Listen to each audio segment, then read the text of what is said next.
Hi, this is chapter 5 of Night. And in your books, it starts around pages 63. Um, and so Elie Wiesel, we just leave with, that witnessing of the hanging of the three um, prisoners, one of them, that young boy.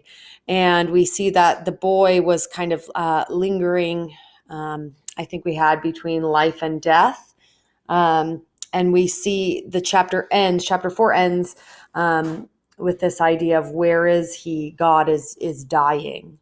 And so we keep up, and today's focus, or this focus of this video, will be of Elie Wiesel's faith and maybe his doubt and challenging God at this beginning. So the summer was coming to an end, right? And if you look at, seasons as symbols, you can see summer as a time of life. There's lots of sunshine and vitality. And so we see that as coming to an end, right? That the winter or death is approaching.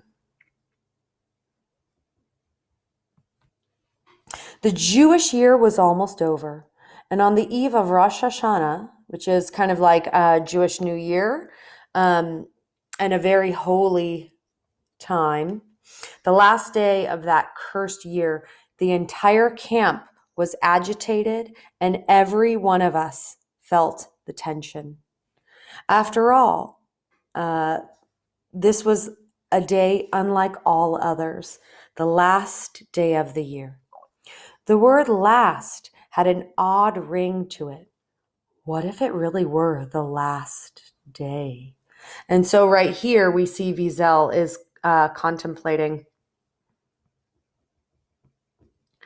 like life and death. And this is, a 13-year-old boy, so kind of profound. The evening meal was distributed, an especially thick soup, but nobody touched it. If you remember, we end chapter 4 saying the soup tasted of corpses. And of course, we know corpses is, like a dead body. And so that evening they had a thick soup, nobody touched it. We wanted to wait until after prayer. On the apple pots, surrounded by electrified barbed wire, thousands of Jews, anguish on their faces, gathered in silence. And then we begin. We always, Wiesel usually uses this. Night was falling rapidly. So you could see kind of that darkness, right, or mystery was falling rapidly. So we have like an end, right? And more prisoners kept coming from every block, suddenly able to overcome time and space to will both into submission. What are you, my God? I thought angrily.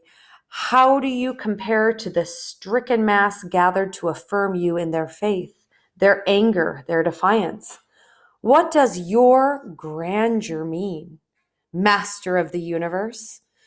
In the face of all this cowardice, this decay, and this misery, why do you go on troubling these poor people's wounded minds, their ailing bodies?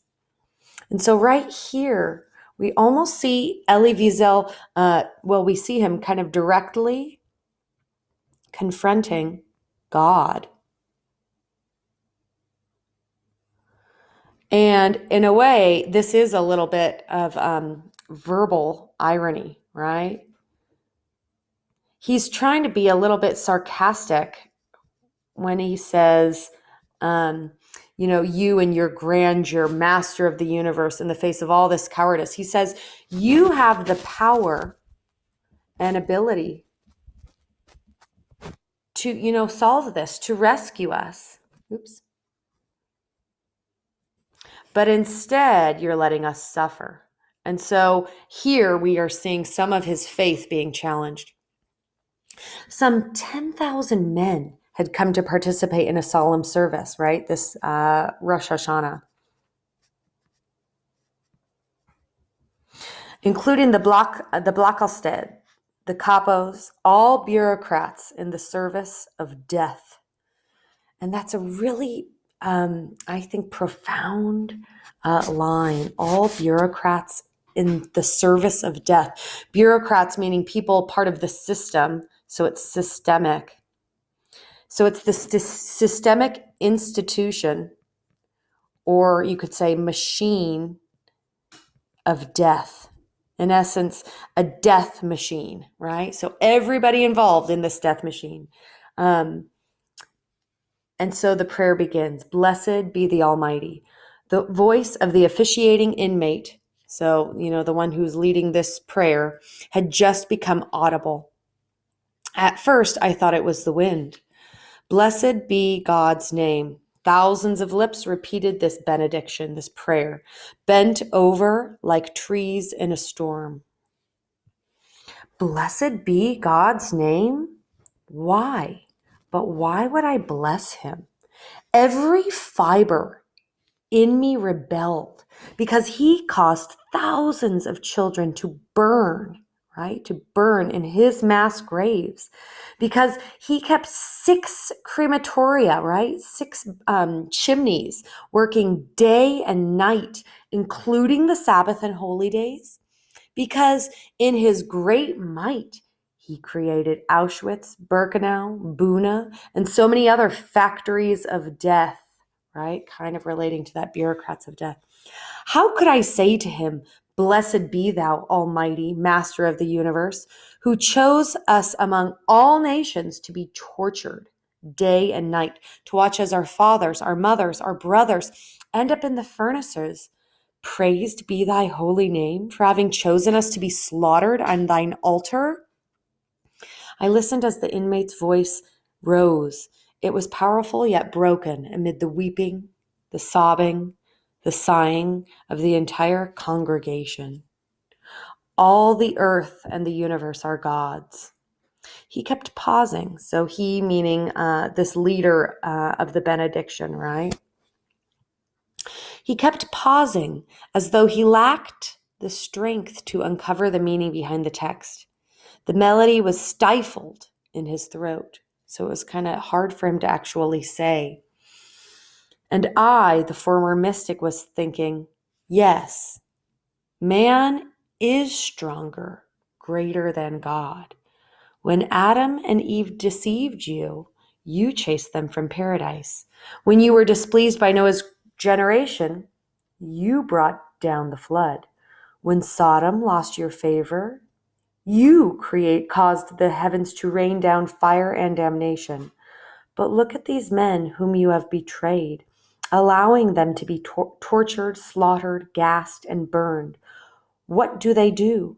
They pray before you. They praise your name. So right here, we kind of see in the list of both of these, with Adam and Eve, with Noah, the Sodom, kind of like Sodom and Gomorrah, we see all of these are religious allusions, right? They're stories in the Bible and in the religious text. So these are stories from the Torah. And if you're, familiar with the Christian faith, then they're also maybe in the Bible, right? And so all these people who God has saved over time, he's noting, God saved Adam and Eve, God saved Noah, God saved some people from Sodom, and yet you are not saving us, right?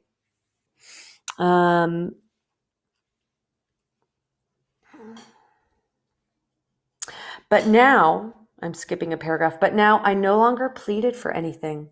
I was no longer able to lament. On the contrary, I felt very strong. I was the accuser, God the accused. So right here, when we look at that line, I was the accuser, God the accused, he is in essence right here accusing God of abandoning the Jews.